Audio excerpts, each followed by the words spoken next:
Okay guys, si Kim ay gutom daw siya. Kala ko ba busog ka? Actually, naggutom ko na. Luluto kami ng ano ba tawag ito? Shrimp.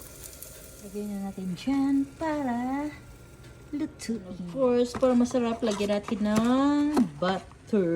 Para magiging siyang garlic butter. So, ayan na, mabango-bango. Okay, patutuin na natin yung sabaw.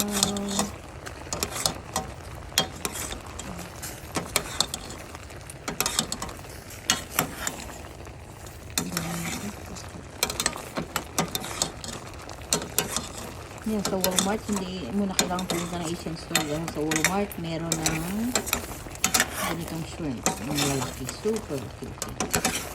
Tsaka raw. Lagyan natin siya ng Sprite. Okay guys, lutong-luto na siya. Okay na. Mangan na. Okay, mangan na. At magkamay-kamay tayo.